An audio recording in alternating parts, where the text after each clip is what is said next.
number there, buddy. There we go. There we go. We are back, ladies and gentlemen, at the start of the year. For those of you who, again, just joined us because we just started, my buddy and I have actually been talking for a good 45 minutes off camera, apparently. So we're going to bring you guys on camera to join us. Yes. Welcome. This is the Microsoft Unboxed Pod. This is season 2, episode 42. Thank you for joining us at the beginning of the year. We are now following CES, and I am your host today, Kareem Anderson. I'm joined by David Allen. Happy New Year, everybody, and glad you're here. We've got you recording up in the corner, and we are ready to entertain you with information. Yes, information that we have already covered because we've been talking for a while, didn't hit the record button. But now, like I said, we'll bring you into the fold, and we're going to get you started with some of the news we're talking about.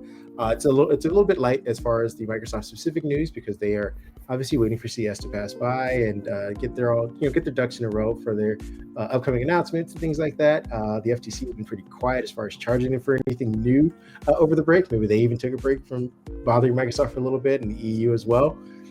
With that being said, we're going to be talking about ASUS and Alienware announcements from CES, particularly in gaming. We're going to talk about the Xbox Direct 2025. They have a new game on deck, a secret game, something they're keeping hush-hush, but we'll soon know about it in the next 2.5 weeks. Microsoft is also working on a console-like experience for Windows handhelds, and why they need to do that and why they need to do it quickly, because they are under attack already in this nascent market. We're also be talking about MediaTek and NVIDIA teaming up to make a super chip and what that could mean for Intel, AMD, Exynos, and Qualcomm in the market. I'll be talking about my favorite CES product. Again, there's so many to cover, but the one that kind of stood out to me as far as kind of changing or shifting slowly, but in a large enough fashion to kind of move stuff and at least the brand marketing. And then we're referring to The Verge. They did a comprehensive list of their favorite awards or things that they awarded at CES, and we'll kind of walk you guys through whether or not we agree with any of that. With that being said, I'm going to let my partner take over and kind of start talking about his favorite subject, which is gaming, and the two companies he liked. Yep, I do. We both game, but I would say I'm probably the bigger gamer of the two of us. It's just my thing and something I enjoy. But let's be clear, I do enjoy good productivity devices because something's got to pay bills, right? But I was excited. It kind of got me some nostalgia value to see what Dell Alienware showed us at the CES 2025. This was something I was not expecting. And for you younger folks out there, I apologize. You may not have a clue what I'm about to talk about. There used to be this brand, this device that Dell put out called the Area 51. This is back when you had the big honking towers. Your gaming tower was your full tower down by your feet. Some desk it wouldn't even fit on. But this was the $3,000 thing that you asked your parents for Christmas, and they would look at you like, what's that? Why do you need it? It was cool. It had... Alien what? Yeah, the name kind of turned a lot of parents off, I think. It was cool. It had flashing lights, and, for its time, it was powerful. And Alienware's kind of brought it back in a modern 2025 form, and I kind of like what they've got cooking here.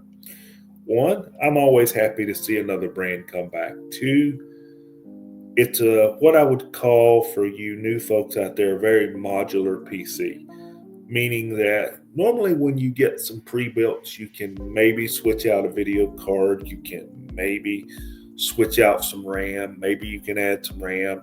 But you kind of have to know how to do that as well. And Dell has kind of took this a step further. Not only are your parts modular and you can put other items in there, which gives you some longevity to your gaming PC that you spent a lot of money for, because it does have a price tag to come with it. You can scan the QR codes that are strategically placed throughout your device and get some help, suggestions, tips, how-tos on how to change your video card, how to add some RAM, what RAM to add, what RAM you can't add. making sure you keep things in dual channel mode for best performance. So for me, this is a better place for the quote pre-built machines. The downside with pre-built has been just what I always said. You buy that, you're stuck with that device, you're stuck with that box. And when Call of Duty 10 comes out, Black Ops 10 comes out, and you can't play it, you have to throw that device away and kind of go buy another one. So Alienware has kind of came up with the idea with the Area 51 concept to go to something modular. Now, I'm going to preface this with, this is the second time they tried this. They tried this with a laptop 3 or 4 years ago. That was not very successful because you couldn't get the parts to go in your laptop. So I'm hoping that Dell is more prepared with upgrades. Maybe your upgrades can come straight from Dell. Maybe that's a sales funnel that they go down. You can buy the 5090 or the 6090 to go in your Area 51 when they're available. And you can buy it straight from Dell. It comes with instructions. It tells you how to hook up your power supply, and you're good to go. So that's where I'm hoping Alienware takes this. Now, I will warn you, I know I've gone a little long on this, but if you want one, you better have your wallet ready. Starting configurations are going to be somewhere around the $3,000 mark, with intro configurations possibly being anywhere between $19.99 and $25.99. So if you're looking at a $1,500 Area 51, probably not going to find that. So let's see what else we have. Let's move on to ASUS. Now, ASUS did their normal thing. They upped all their models. They upped the G14. They upped the Strix lineup with the new Intel processors, the new Intel Core i9 Ultras. They put the 5070, 5080, and 5090 in their devices. They kept the 2.5K screen in most of them, and most of them still have the refresh rate up to 240 hertz. But there's one device that in its third iteration really caught my attention. And I didn't catch it at first because AMD had not talked a lot about it. It's the ASUS Z13. Now, what the Z13 is... Hello, Z13. Yeah, thank you. The Flow Z13. That was my mistake there. There is a Z13. Yeah, people buying a lot of products going, damn it, David. Yes, I'm sorry about that. Thank you. Yes, let's make that distinction. This is the Flow Z13. This is a 2-in-1, kind of reminds you of a Surface. That's what previous models have been compared to. It's a little thicker. The previous models had the 3050, the 4050, and the 4060 GPU. I'm going to be bluntly honest. They were loud. They had no battery life. And you were still tied to an outlet. So when ASUS announced this, and I was reading through the release that they put out, they're using the AMD AI Max Plus 395 chip. I was like, where's the GPU? Is it an AMD GPU? Is it an AMD Advantage setup? Guess what? There is no GPU. With this CPU, we're using the integrated GPU, which supposedly is somewhere between the 4060 and the 4070 dedicated GPU, all while keeping you some battery life, keeping it cool, keeping it thin and light. So the segue that you guys didn't get to see recorded, I'm going to ask my buddy again here while we're recording. is this device being portable, being more efficient by not having that dedicated GPU over there sucking power, having better battery life? Is this where you see us headed as far as gaming goes in the near term and even the far term? Are we soon going to be able to pick up a thin and light laptop or thin and light-ish laptop instead of getting 30 minutes of Call of Duty before we have to run to a outlet? Maybe we get a couple hours of Call of Duty, 3 or 4 hours of Call of Duty. Is this where we're going? I think like we mentioned, this has always been the dream. I think we are closer to that. I don't know if it's going to be the steady reality. Like I don't know if we're going to be seeing the explosion of these type of devices. Because I mean, let's be honest, the Surface Pro, as mainstream as we think it is still not a mainstream device, and that is your relatively most common computing scenario. I've seen a lot more people use it. I think I talked to you off mic about my traveling over the winter break and just in general, where I've seen people pop open a Surface Pro at an airport, on a bus, at a train station, things like that, and use it as if it were a MacBook or anything else. It's becoming more evident, but I think for the idea that, again, the subsection of PC users who happen to be gamers moving to these things won't be an explosion, but I do think it is the future. I definitely agree with you on that point. I think we're moving towards that. I only say that because, in also seeing with my time traveling, there were a lot more handhelds, and I do mean the switches. I've seen, people who are, look like they, work in business, work in a professional setting, pulling out a switch. And I've also seen children with switches. I think people are going to be accustomed to and getting used to perhaps the more accessible and casual aspect of gaming that you and I perhaps didn't grow up with. We had the dedicated console room, and you spent, hours there with your friends at the time or by yourself or whatnot.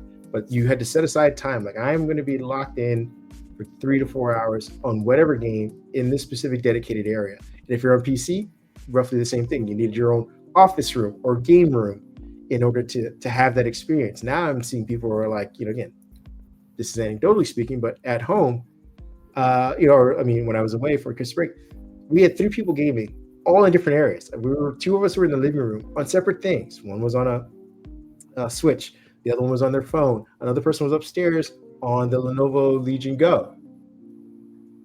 There weren't 3 of us in one room dedicated to one console thing. So I think, as younger generations get accustomed to it, as older generations move their priorities to, having a life and gaming, they're going to find these devices more accessible. And I think if you're able to shrink it down to a device that's all in one too, because we can't negate the fact that these things are costly, which is why a lot of PC gamers prefer PC gaming versus console. You're not splitting your money between an Xbox, PlayStation, and a console.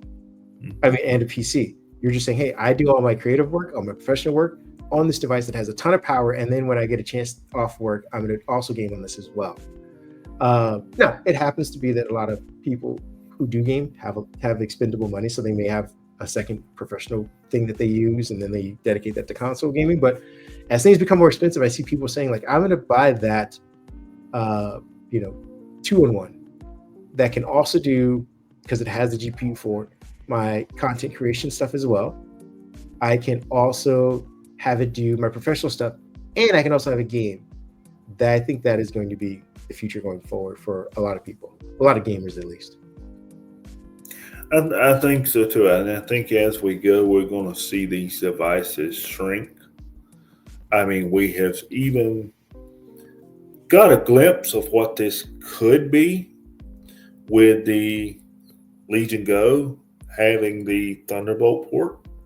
We have seen some folks take a Thunderbolt dock and plug in their Legion Go and, have their mouse and keyboard there for their content creation.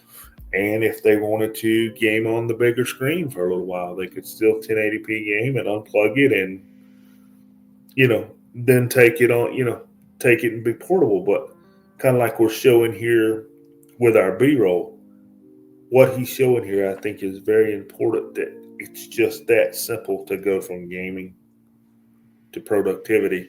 And I know I'm a setup person. I like to have a cool setup when I can, but kind of like I mentioned in our first off-camera discussion, I don't like having to plug and unplug and reset.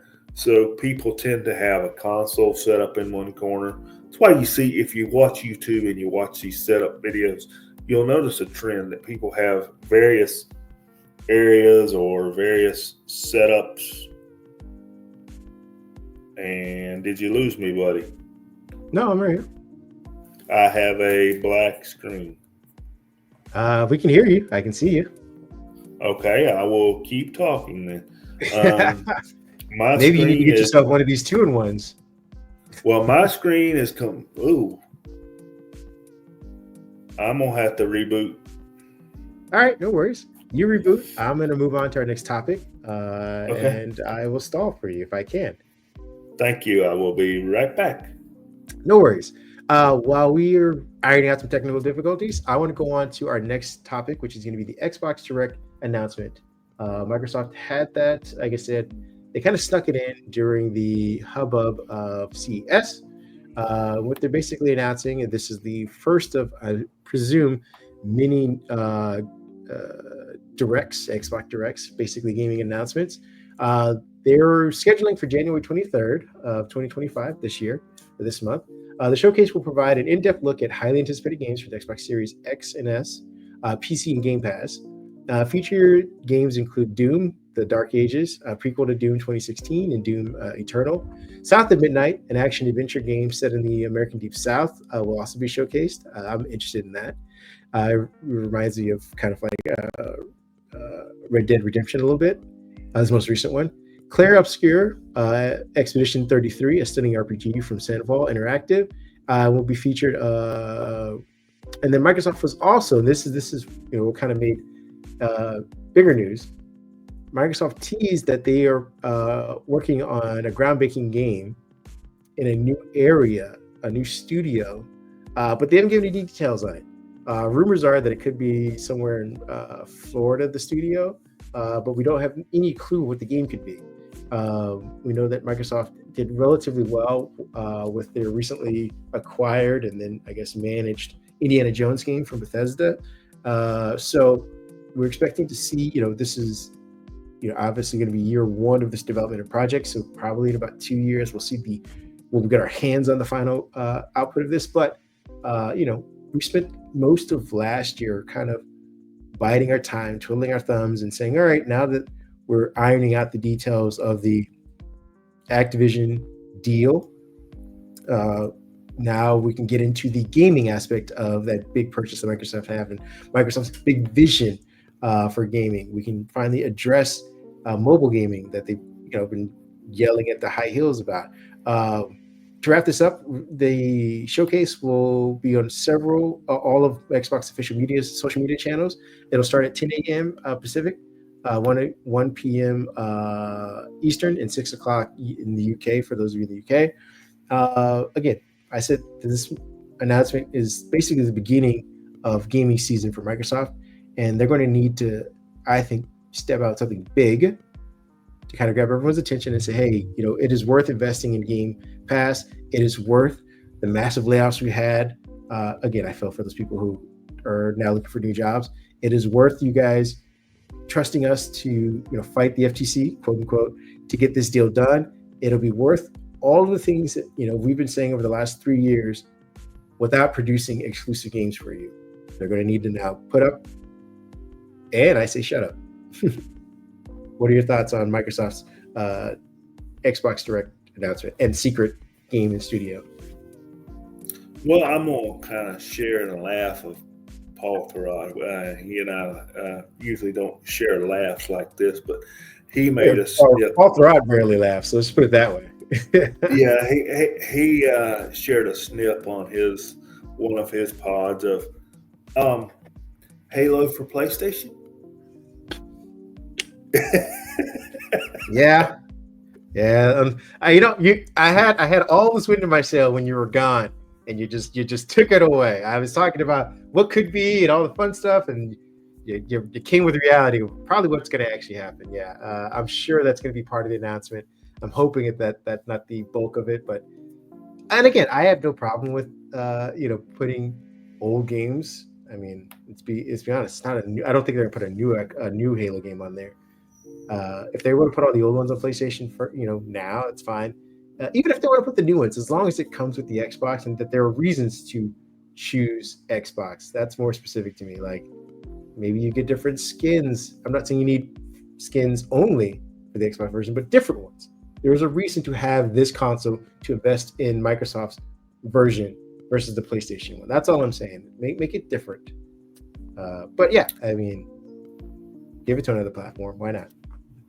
I think that something like that is actually possible, and and even though Paul did it in a snipping, quipping kind of way, I think even he thinks it's possible. I don't think they're going to give us something here that we're going to see.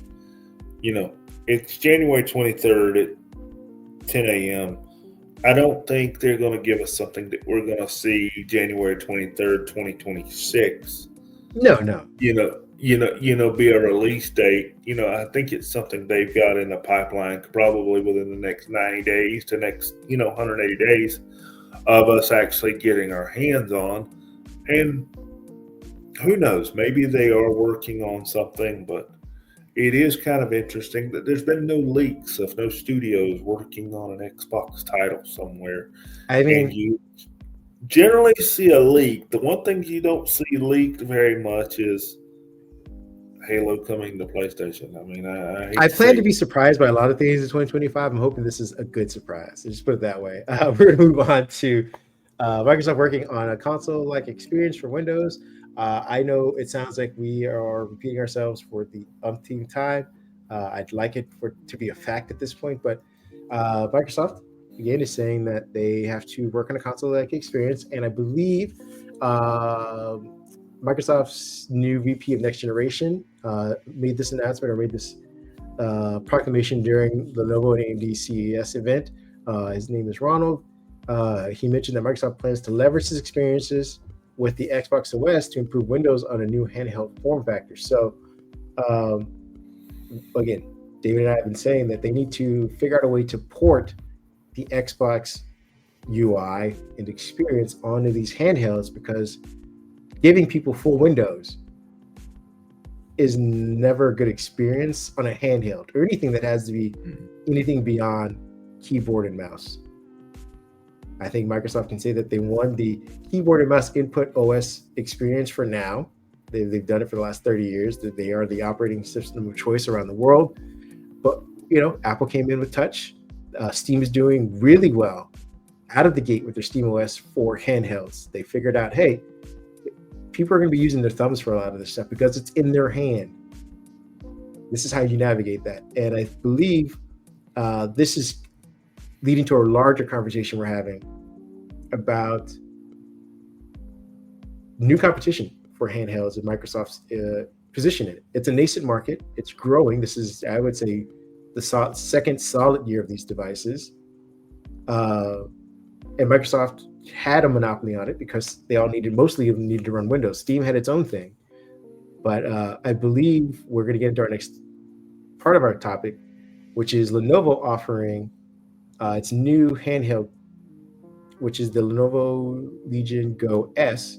Just like the Nintendo Switch Lite, it is modernizing the device. It is removing the detachable handheld portions of it and making it a one solid device. And it is coming out with two versions, one that runs Windows, another one that runs Steam. What are your thoughts on Steam kind of creeping into that partnership? I'm going to keep this a little briefer than I did the first, or more brief than I did the first time around. Hey, it helps you practice. I think this is a big deal, and I think there's a bigger picture to this than just a third-party OEM picking up a Steam-based handheld. Number one, way to go, Lenovo. Can't wait to get one.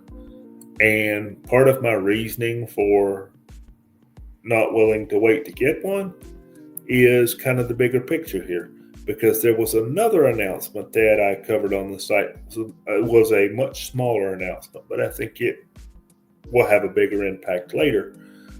For those that aren't familiar, GeForce Now, the stream gaming platform to where you can stream your PC titles and you can get access to your Xbox library through GeForce now has a native Steam app. So, makes you think about that. No more side loading, no more tinkering, no more browser workarounds. You can now play GeForce games native on Steam OS. Also gives you access to your Xbox library. Yes, I said that a second time for a reason. This kind of plays into what Phil Spencer has been talking about for the last 3 or 4 years, and maybe we're finally getting there. The play anywhere, play on any device type of setup. So, brings me to a question. I understand why Lenovo is building 2 devices. I understand why Acer has came out with another device. We have the MSI Claw 2 that has came out is also Windows powered. But I kind of go back and think of things like you mentioned the Switch. I thought of the Game Boy back in the day, maybe one of the first truly handheld gaming devices. And those 4 AA batteries that would last you 90 minutes at best sometimes. But is this the all-in-one gaming platform that is the consumer turns it on, they pick what they want, they game? That's what we keep talking about. And I feel like the Legion Go S now being third party, now seeing the GeForce Now app come to SteamOS, does Xbox have a point here where they decide, what are we going to do? Or do they do both? Do they fix Windows to be better on handhelds like you mentioned? Or do they say, here's a native app on SteamOS? Well, now, wait a minute. I'm a gamer sitting over here. I buy one device. I have access to Steam, which is usually the first thing most hardcore gamers download when they get a Windows PC anyway. I have access to my Steam library. I have access to my GeForce Now library, so when I'm on the go, I can get to anything. And I have access to my Xbox library without having to do any workarounds or side loading of browsers, which is possible. It's all native. It's all in front of me. The device is good. Now, I'm making an assumption here that the hardware and the feel of the device and the functionality is what, gamers want it to be.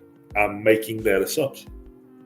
I don't think Lenovo is going to make a bad device here as far as their end of the deal. But from a software side, you've got one device that can access most major gaming platforms. If I'm Xbox, I'm hiring people, I'm devoting resources to fixing the Xbox experience on Windows on these handhelds now, yesterday, or I'm making a decision of maybe we should put the Xbox app on the handheld for Steam and let it ride. And I feel like Microsoft is at that crossroads. And I feel like, go ahead. I was going to say, to Microsoft's credit, they can do both. I don't know. That's what I'm getting ready to say. I think they're at that crossroads of deciding to do one or do both, but I think they can do both. Yeah, I don't know what their runway time is for people making Steam accounts and foregoing Xbox accounts.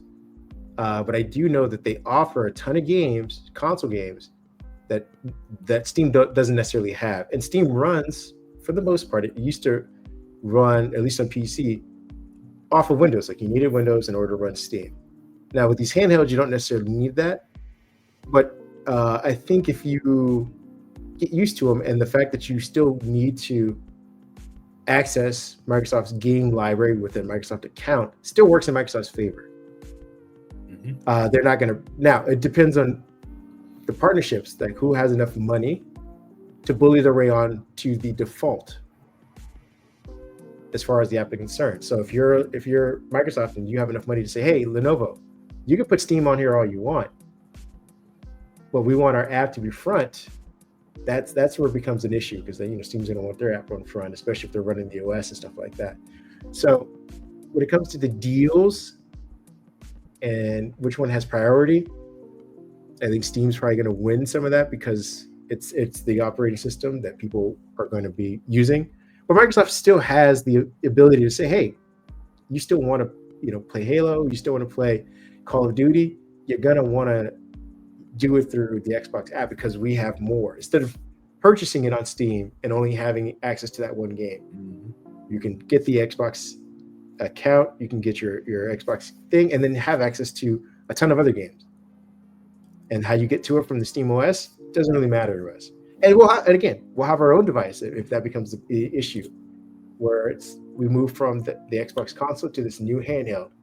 And that's how people are going to game now. The Xbox is now the X hand, or whatever it's called. So I think Microsoft is going to do both, at least for the next couple years, until they can optimize it. My hope is that they do the optimization relatively soon for all these devices that already have it, or all the devices that came out last year. They can update and say, hey, here's your new UI, here's a new version of this thing. And you get all the benefits of the new optimized UI. And when you go to make your next purchase the next couple of years or so, for something that's a little more streamlined, a little less expensive, has better features and specs, you'll think of getting this next version of this thing that you have been enjoying for the past couple of years, because the OS experience has been much better. That's what I'm hoping for. We'll see what that ends up being. I'll let you get the last word on that before we move on to our next thing. I actually want to ask you a question, and it's not to tangle you up or anything. This is part of an editorial that I'm working on that will hit the site this afternoon, tomorrow morning. Now that we've seen a third-party Steam device, there's probably going to be more third-party Steam devices coming. And as I mentioned, with an inclusion of the GeForce Now app and a likely inclusion of, at some point, I'm sure, of an Xbox app, you've got an all-in-one device there. We saw that we have gaming now for Xbox on the Fire Stick. We have gaming on LG TVs that was announced during CES. Now we have gaming on Samsung TVs. It's all built in. At the current level, how many more Xbox consoles do we see? I say probably one more. I think we get one more before we start. You think we're going to get one more? Because I think we're definitely going to get one more.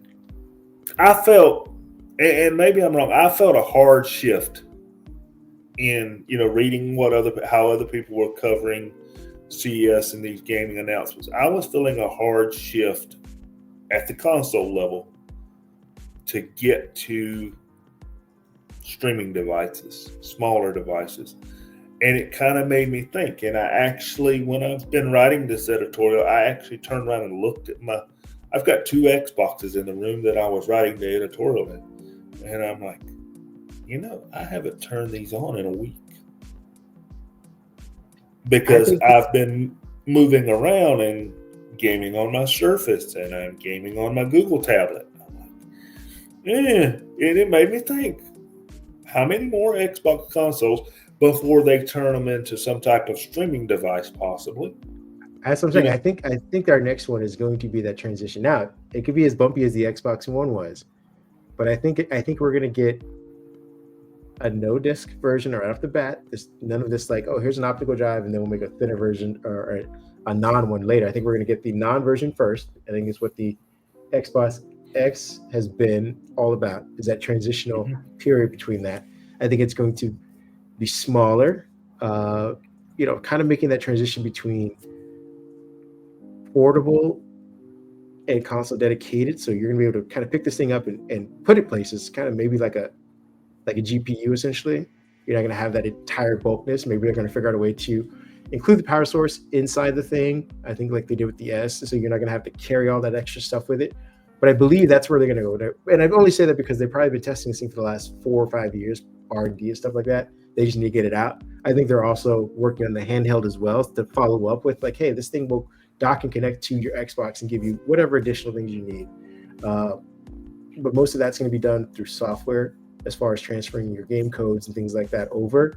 But I think we get one more console, no optical drive, and kind of setting you up for, hey, you're now going to start moving on to your connected online profile experience between the two things. They're going to talk. There's going to be some added benefit between the two. Maybe you can play people directly from your console. Like you can have someone playing on the console and someone playing with the handheld, and it has some sort of interaction that's a little, proprietary Bluetooth enabled or something like that. But again, that's the transition to get people from, we wait for a box every 6-7 years and we spend, X amount of dollars for it. And then we wait another 6-7 years. I think this is going to be the last one. And then we're going to move on to handhelds. We're just going to move on to play on your TV, play on your Fire Stick, play on the Flow, Z Flow or whatever. Play on these other devices, and just make sure you have an Xbox account with it. It's all about the software, and I think that's where we're going. Well, that's what they're good at. Speaking of which, we are going to be seeing what kind of chips are going to be powering this stuff. And this is, we're normally seeing AMD in these devices. I don't know if they're going to have exclusivity again this time around, but we do know that, and this is, not so much necessarily gaming news, but, just news in general that's affecting Microsoft. MediaTek and NVIDIA teamed up. They had an announcement at CES this year where they are talking about making a super chip. They didn't refer to it as a super chip, but essentially saying they're partnering in a collaboration with NVIDIA, MediaTek is, for the NVIDIA GB10 Grace Blackwell superchip for NVIDIA Project Digits, DIGITS, a personal AI supercomputer. The partnership combines the strength of both companies to create a market-leading platform. MediaTek is leading. Has so far been, we're hearing more and more about MediaTek. I believe they were tapped for Samsung's latest tablet instead of Qualcomm for whatever reason. They're being put in more Chromebooks. They're being put in more smart TVs just by sheer volume. The chipsets are also being used in a lot of AI. We know that NVIDIA has been predominantly the go-to source for a lot of the GPUs for this kind of stuff. So now they're going to be having MediaTek be the CPU essentially for it as well, which I believe, should be some warning signs for Intel for Samsung's Exynos line, because they're already having trouble kind of positioning that against Qualcomm. And Qualcomm is going to, I think, also be put on notice by this partnership as well. Vice Chairman and CEO of MediaTek expressed excitement about the collaboration aligning with MediaTek's vision of making great technology. The founder and CEO of NVIDIA highlighted the combination of MediaTek's CPU performance and power efficiency with NVIDIA's accelerated computing technologies. IBM and Intel should also be worried because these are going to be put into servers. And the reason why I said this is tangentially related to gaming is that, again, we know that there are tons of Xbox S Blade servers running as servers for the Xbox Game Pass platform. And Microsoft has partnered with Qualcomm. I believe they partnered with Intel. They're also making the custom chips, but I wonder if they're going to start looking towards combining or using this combination of in MediaTek, CPU efficiency and NVIDIA's GPU performance to kind of push or help developers create new experiences on Game Pass. What are your thoughts on that? Do you remember the NVIDIA-based tablet that came out many years ago? It was about a 6-7 inch tablet that was powered by the Tegra chip that they made at the time. And then they came out with the NVIDIA Shield streaming device that is also powered by the Tegra chip that has not been updated in many years, but still sells like hotcakes. Mhm. And it sells like hotcakes for a reason, because it's a very powerful device, and you can, still do game streaming and play a lot of games on that device. And I think this is something that kind of plays into everything we're seeing here at CES. Productivity, gaming, everything aside, I think you're going to see a partnership here to where MediaTek knows how to make things powerful and efficient. NVIDIA knows how to make things powerful. They're still working on some efficiency, and I think they will admit that they're still working on some efficiency. But if I'm Intel, who's already having some issues internally, I'm a little concerned. If I'm AMD, I'm paying attention. I think AMD can, pivot with whatever Intel and MediaTek come up to a lot quicker than Intel can. Qualcomm, I love you using one of your laptops here today. You've got some competition coming.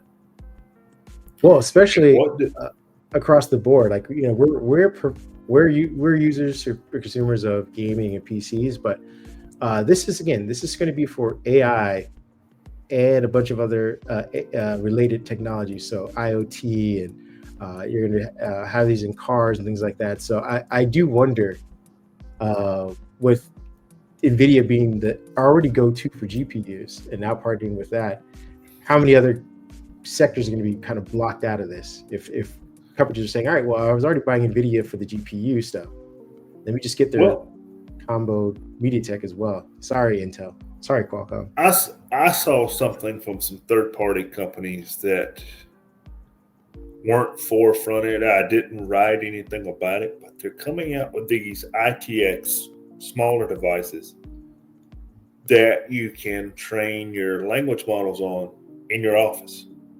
And that got me thinking, if you've got an an NVIDIA partnership there, they're already powering what's training our AI our AI models. You've got MediaTek there. Are we getting to the point, like you mentioned, where, okay, the accountant, Joe's accountant's over here, he needs to keep his AI bot trained, for invoices that come in every day.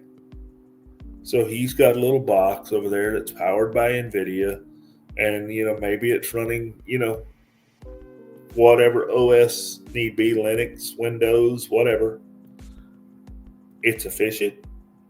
It keeps it powered. It's his local language model.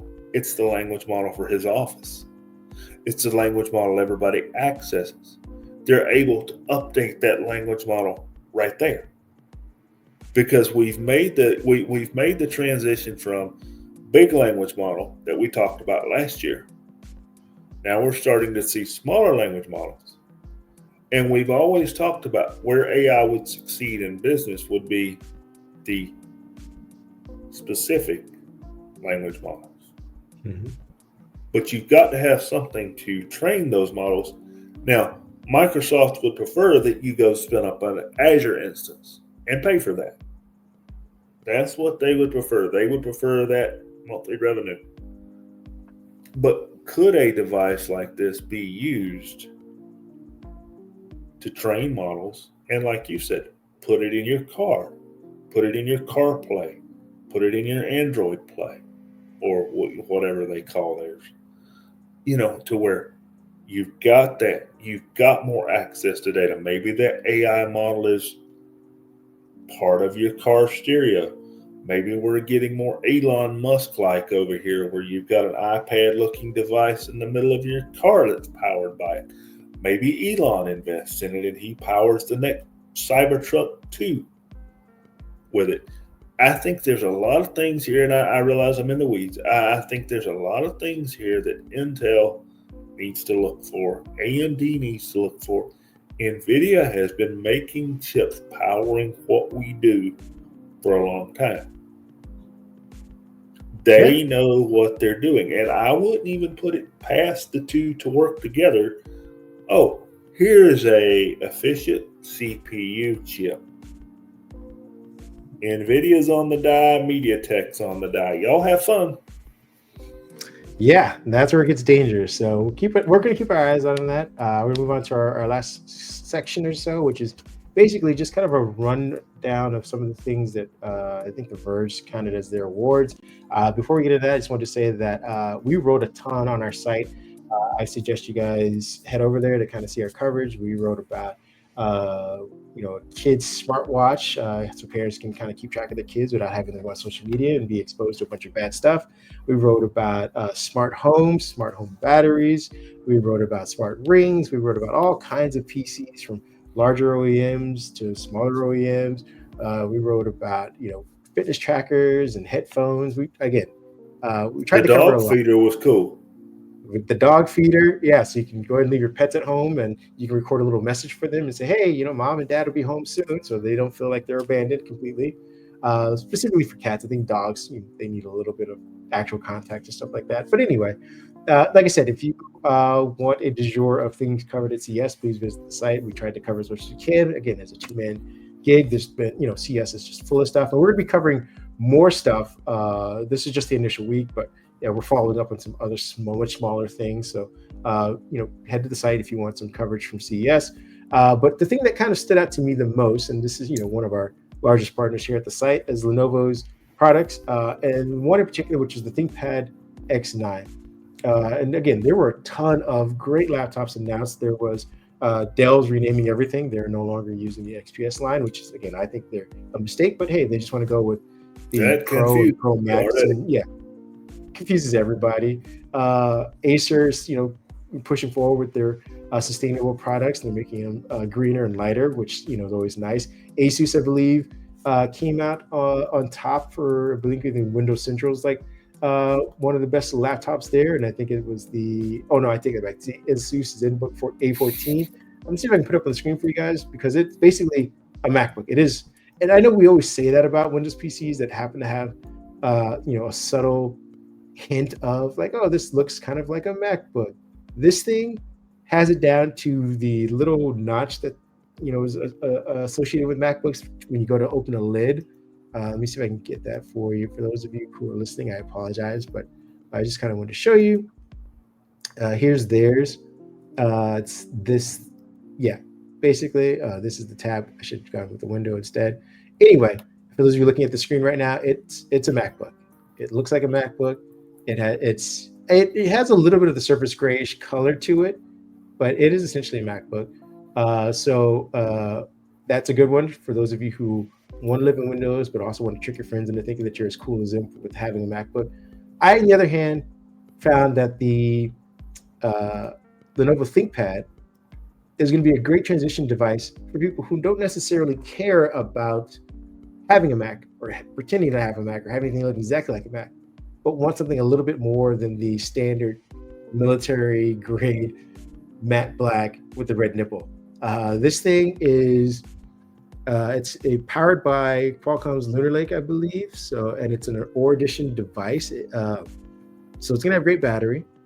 I believe it may be replacing the ThinkPad X1 Carbon as the flagship device. I think going forward, people are going to be saying, executives and consumers alike, prosumers are going to be saying, hey, HR or whoever's doing the buying for these things, give me the X9 instead of the X1. They're going to have two versions. It's a 14-inch and a 15-inch. And when I mean Ore Edition PCs, these are the kind of ones that leverage their own AI software to kind of do a lot of, and they say AI, I consider it more machine learning, but they kind of adapt to the way people use the devices. So if you're running power mode, or at least tasks that require power mode for 8 hours of the day, it'll start to realize like, hey, during those 9 to 6, this is when he's doing or she's doing that amount of power. Let's start catering the proficiency to those hours, and then we'll kind of tailor off on our own. We'll throttle some of the stuff after those hours, and it'll start doing that kind of stuff for you, which I think is great. Like I said, it'll be powered by the Intel Core Ultra processors. I think you can get up to like a V7, so a V Pro 7 or V Pro 9, if I'm not mistaken. But the thing is, it's mil spec, just like a military version of this of the regular ThinkPad. But what they've done is they've gotten rid of the nipple. they've made it look more like a consumer, more of like their yoga line essentially, but with the ThinkPad guts. It also has the same sort of ports. They've done an interesting thing. They've put most of the power and the heaviness at the very back and bottom of the device. So to get an interesting look to it, makes it still unique. But I said all this to say that I saw a lot of people traveling with ThinkPads that don't look like ThinkPad users, people that aren't executives, that aren't, IT, just, regular mom and pops that went out and bought a ThinkPad for whatever reason. I think when they go to upgrade, or if they, do, this would be the perfect device for them. And I think it shifts the branding and the of Lenovo, of ThinkPads thing. All right, we don't all have to have that square black box now. What are your thoughts on seeing this one? I'm excited about it. Anytime Lenovo changes a device, it's usually for the good, especially when it appears that they're changing a flagship device like the X1 Carbon. I have reviewed the last 3 years of the X1 Carbon. Love those devices. And everybody's chasing the MacBook. I'm going to, call it what it is. I think people realize you look like a MacBook, you smell like a MacBook, you behave like a MacBook. People are going to buy it because they hold that marketing dollar. And I want to see it. I want to see things get competitive in that area. I want to see things be powerful in that area.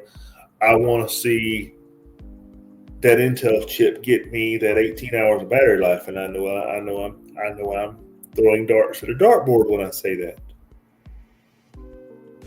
I want to see the competition.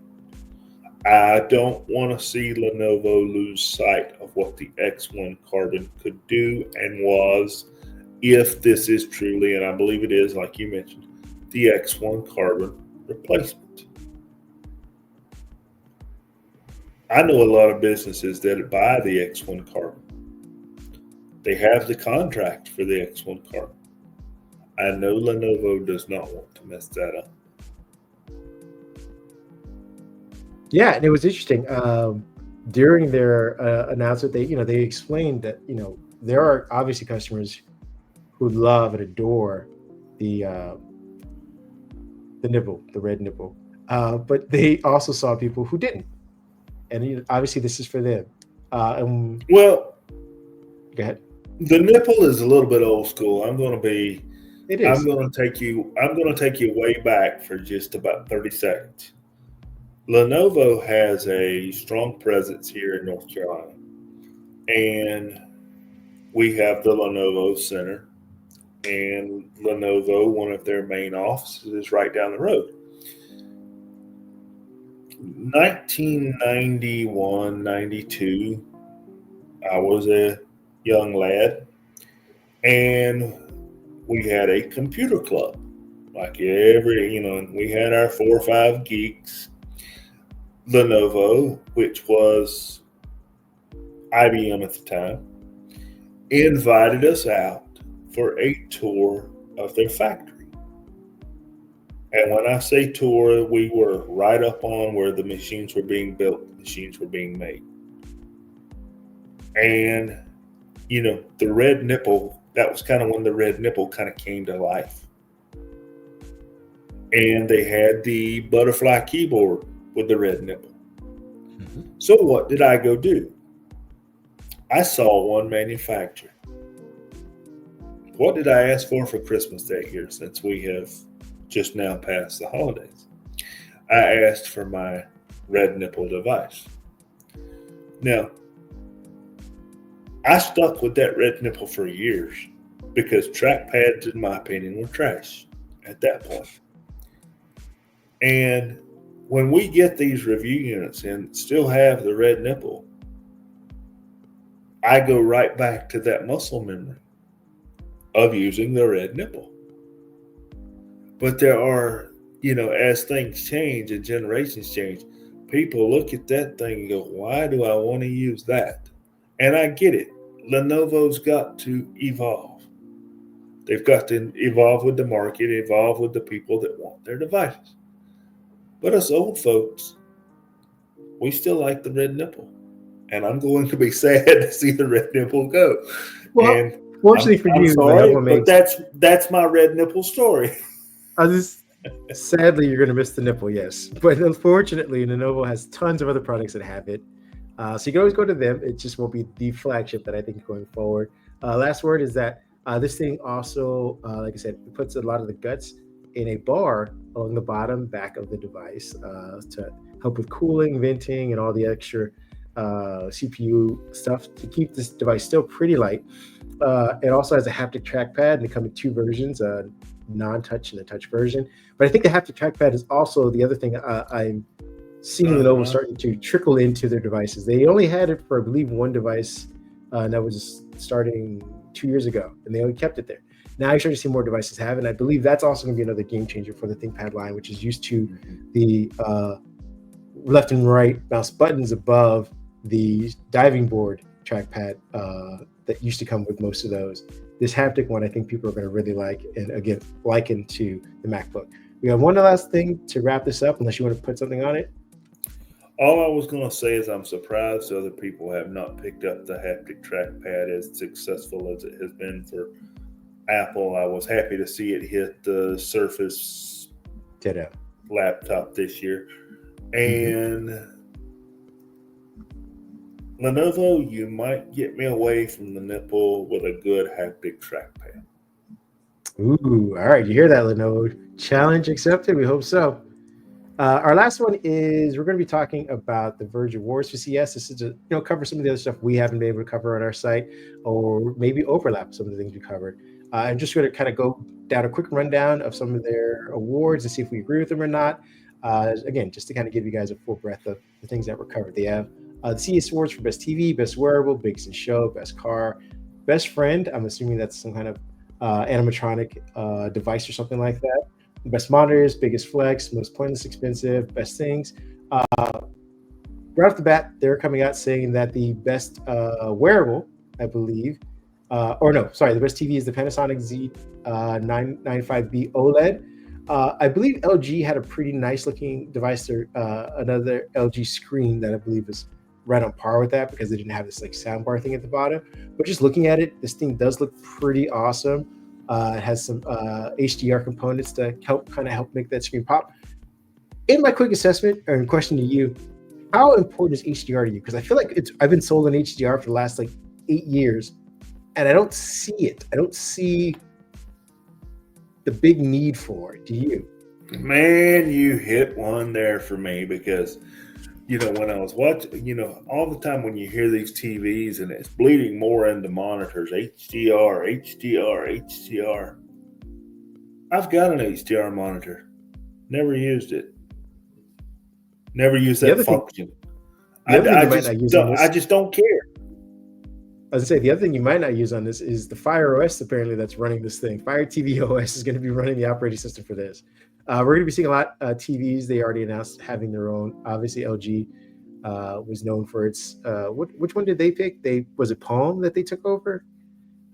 These devices are going to be running their own. Yeah, because they call theirs WebOS. There we go. Yeah.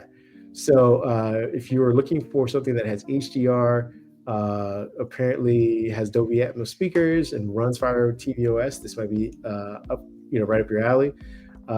The other thing we have is the best wearable. They picked the Rocket sunglasses, augmented glasses, so to speak. They have a micro etch display on the front of it, which apparently is hardly noticeable, but apparently that's where you'll see most of the AR experiences right in there. It has a huge translation tech in it, and I believe it has a teleprompter function. There were several AR glasses. I think we covered a couple of them. But as much as there were probably handhelds, there were AR glasses. And I think this is going to be interesting to see where Apple falls in this, because I felt like they overshot with their weird hyper VR goggle things. Meta showed what we'll consider vaporware for right now version of glasses, and how the Meta glasses can't compare to those. Lenovo has Think Vision as well, but it seems like everyone's finally starting to get to where we want it, where the glasses have enough power and still look practical. This is where Google missed. Google had the power, they had the OS for it, they had a lot of things lined up.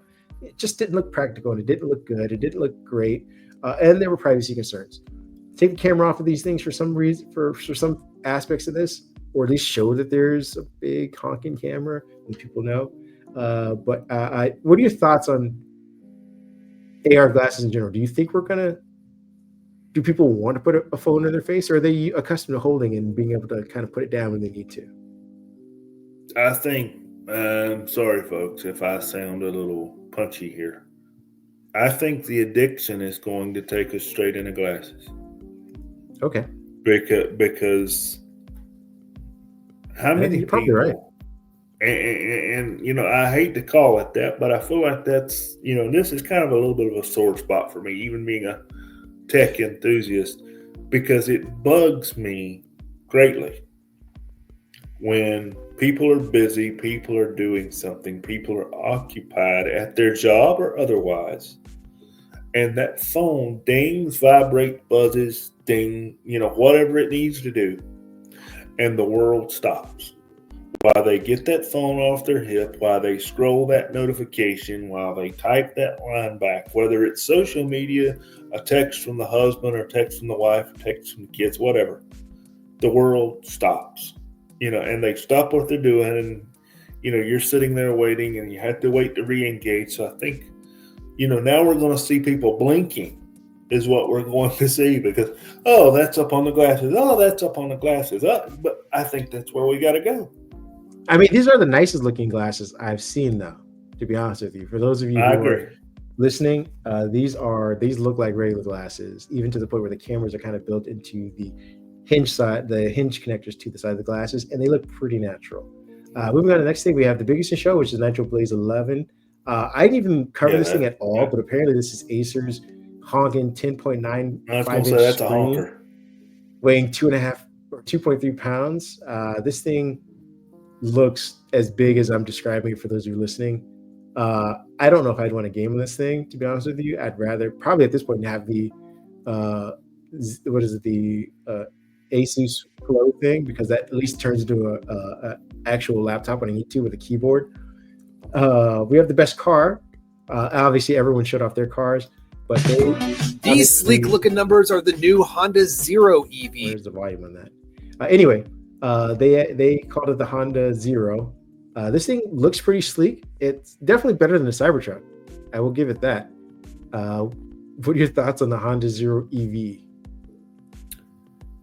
Nice looking car, but you've got to get people to buy into the electric vehicle thing first. Well, and let's be honest, these are prototypes. I don't think Honda's ever going to make this thing.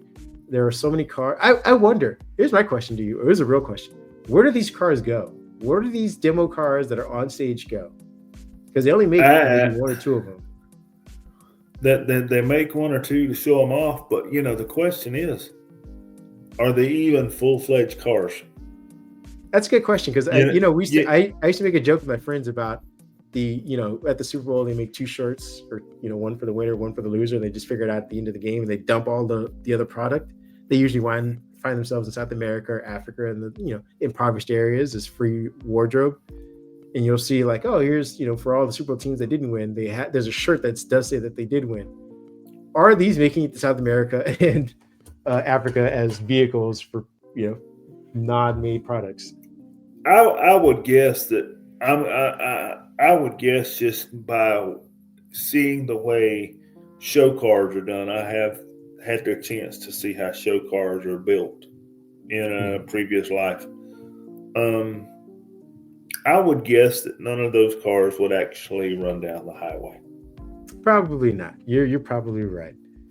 We got our next thing, which is the best friend, which is, again, I guessed, a animatronic device. This is has, apparently, according to The Verge, has absolutely no purpose beyond being cute and fluffy. But I don't know what it actually is. It looks like it's a robot companion that latches onto your purse or backstrap and is designed to imitate a shy but curious baby.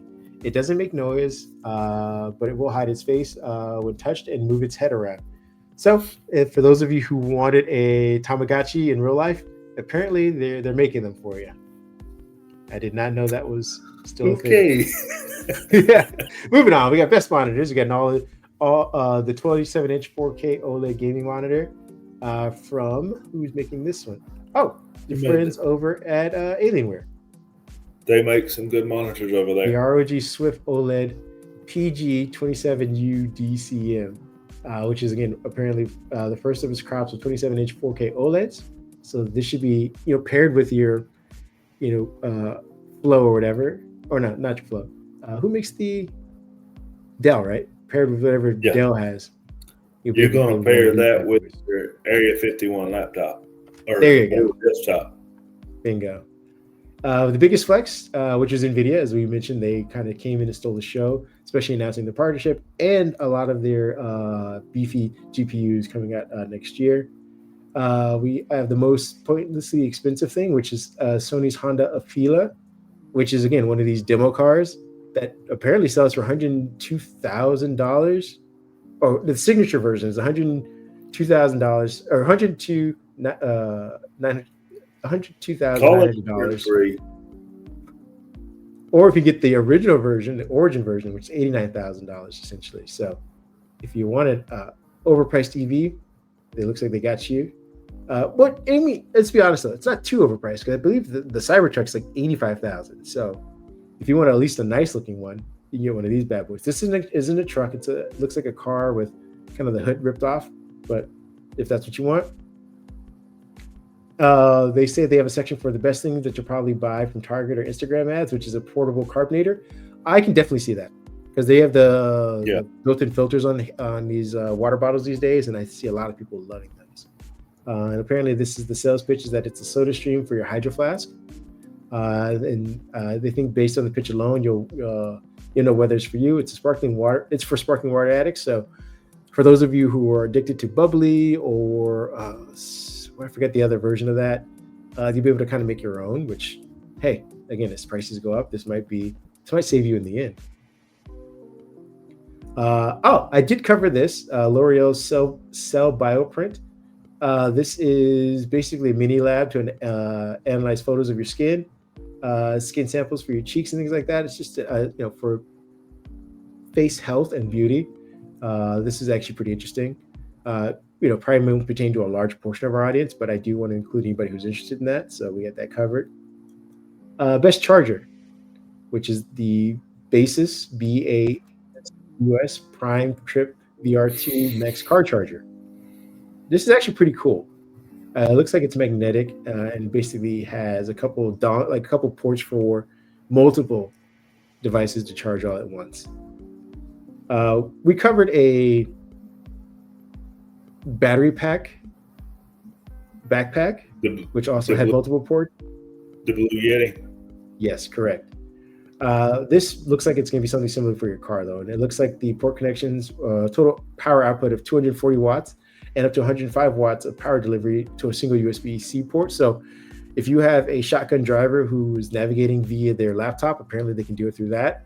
Or if you have kids in the back and their tablets have run out of battery, you got them covered. You don't have to tell them to wait until you can charge and have them annoy you the rest of the trip.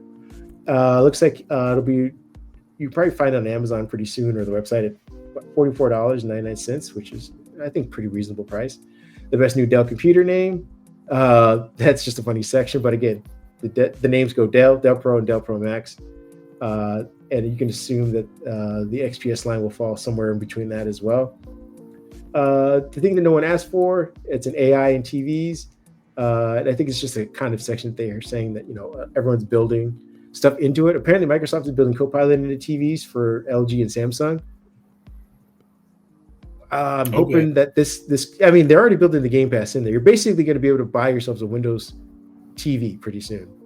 Sans the Windows, which is probably the best part. They also have the Lineage Go S, as we mentioned extensively at the beginning, at the top of this podcast, as one of it gets an award, and I think it deserves one. It is probably the most refined version of these handhelds so far. What other sections we got? Best gaming. They're saying it's the NVIDIA RTX 50 series. What are your thoughts on that? Well, I'm going to have to get got a some price tag of almost questionable- $2,000. I was going to say I was going to have to get some questionable jobs to be able to afford one, but they started about the 50, 80, 50, 90s. What, $2,000? Yeah, pretty much. So you got those. You got the best gadget that looks like a toaster, which will definitely shouldn't put bread in it. Oh, the battery charger. It's like for iPhones basically. You duck your. I mean, imagine toaster, but you put your iPhone in it. Somebody's gonna screw that up. Oh yeah. If it's not their phone, they're probably gonna try and put a remote in there. Some grandma's gonna do that. It looks cool though. Then they have the best smart home device, which is the SwitchBot K20 Plus Pro. This thing looks like a Roomba on steroids. Like if you were to combine R2D2 and an actual Roomba, this is what you're going to be getting. It's a robot vacuum, but it can have different devices strapped to its head and uses computer modular fusion platform, apparently to do AI sweeping up your floors and cleaning things up. We're going to kind of wrap this up with best use of e-ink, which is they call it the pocketbook ink poster. So we're going to be doing, this looks like a colored e-ink, which has, I guess you can reproduce about 60,000 colors, but it's basically a wall framed image that can reproduce images. It relies on Wi-Fi and Bluetooth for uploading artwork. So if there's something that you maybe see that you like, that you want to display, but don't have the money to go to a museum and purchase it, you'll be able to kind of reproduce it in 60,000 colors. I think it's pretty cool. It gives Samsung's, what is that Samsung frame or whatever it was called, that picture frame thing that they had. They sold back that accompanied TVs, I want to say 3 or 4 years back. It's going to give that a run for its money, but I think it's kind of cool to have these large framed things up in people's houses to display art or family photos and things like that. I admit, I've not bought one, but I've been looking into getting one of the large digital picture frames. I think so. I think it's cool, and it's also for those who it's not less expensive. I'll definitely give you that, but it's at least for people who are minimalist that don't want a ton of pictures up because they can't decide on hey, I want to have the picture of my daughter at 2, 3, 4, and 5. You can just say, hey, for these intervals, I'll change the picture on this one image and keep it minimal and not have to put a bunch of holes in the wall. They have the best concept, which is the Dream DREAME concept RoboVac. So many RoboVacs. I thought at this point we've kind of had the RoboVac industry figured out, but apparently we don't. I think the RoboVac industry is going to be kind of like the shaving industry for men. We just added another blade. I'm like, I figured we've been shaving since we were cavemen. How have we not figured out the best way to shave, or at least the most efficient one? We have Best in Show, which is the Lenovo ThinkBook Plus G6. That's the rollable. I want to play it, but it's going to have audio, so you guys just bear with us for a second. Let me see if I can. Lenovo actually did it. It took its concept of a rollable laptop and it's making it into a real product you're going to be able to buy in the first quarter of 2025. Now, it's going to cost about $3,500, so it ain't cheap, but this is a rollable OLED that when you hit a button, extends to this about 16.7 inches, and hit that same button, and it will roll down under the keyboard deck and become about a 14-inch laptop screen. Now, the question is, do we even need this thing? It's a rollable, but not in the way that you were thinking of handhelds where you can kind of manage it yourself. It just kind of rolls up and down to a set distance, set sizing. I want to know, who needs that? Wait a minute now. Wait a minute. So this is basically a screen with a rolling mechanism built into it, with a little bit of screen below and a whole lot of screen. Oh yeah. I mean, what it is a moving parts nightmare. So many breaks. Yeah, that's where I was headed. Yeah, imagine the times your laptop is falling off your lap, and because it's connected in two different points, two functional points, it doesn't break. It doesn't. This thing, hey Lenovo, I love you. I love that you experiment everything. I think we'd be better off with the double display thing. I think they did refine that, and we should be seeing a new version of that this year. I don't. I think there's a reason that that laptop never leaves the middle of the table. Yeah, it's interesting because I feel like this is one of those concept car things, but they are selling it for close to $3,500 if you want 2 inches of extra screen. Didn't we review vertically? Yeah, we did review. What is the name of it though? The one they made last year. You reviewed it with the the yoga book. Thank you. Mm-hmm. The yoga book. You know, that was a cool, reasonable concept. This, you know, no offense to Lenovo, they're great supporters of ours. We are great supporters of theirs, but this feels like an old window shade laptop. Yeah. Well, I mean, I'm glad that we're still sort of in this phase because for a minute there we kind of wandered away from experimenting. Yeah, we did. But when Windows 8 came out, we had a lot of experimentation.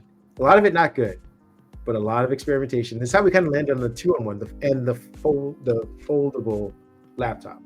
It all came from swiveling tops and flipping tops, and you know, the flip within the frame to kind of show you put it in tablet mode. We all tried it, but we landed on at least a 2-in-1. So if this is the transition to something else, I'm all for it. I'm not purchasing it. I don't know if I'll be able to recommend it. Hopefully I'll be able to play with it and see, but I do ask the question why. With that being said, though, we're going to get out of here. We're going to let you guys go about your day. This is kind of a long one, but you know, we wanted to cover some CES. And again, this is only a fraction of what's at CES. We plan to cover more throughout next week. We will also be, obviously inundated with more Microsoft news, but we want to thank you guys for joining us at the top of the year. We all hope that, you stick with us because we have big plans for the website, big plans for more content for you guys, being on social media a little bit more as far as interacting with everybody. But we want to keep this a two-way conversation. So where can people find you if they want to talk to you about other things? Find me on Blue Sky. That's where I've been hanging out a lot lately as David PHA 1978. I'm still over there on Mr. Musk's platform for the amount of time that it is live at the same handle, David PHA 1978. But I'll be honest, I probably haven't logged in there in at least 3-4 weeks. I do hang out with some of our tech friends on Blue Sky, so that's the best place to look for. Ditto. I'm at Blue Sky. I was on Threads for a minute. I probably won't be there for very much longer. But Blue Sky, you can definitely find me. I haven't logged into X in about a month or so, maybe a little bit longer. So don't look for me there. But you can find me probably on Instagram still as well. Again, we love to talk about tech, love to talk about comics and movies. David loves to talk about tech, loves to talk about gaming, and probably any IoT related issues you might not have. He may not love to talk to you about it. That's his day job, but he does loves to talk about gaming. So you can find us on those platforms. You can also obviously find us here on YouTube. And like I said, we plan to have more things to cover and different ways to cover it for you guys. So thank you, and we will see you guys soon. See you guys next time. Have a good weekend. Peace. From PowerPoint to Teams we call, connections made through every hall.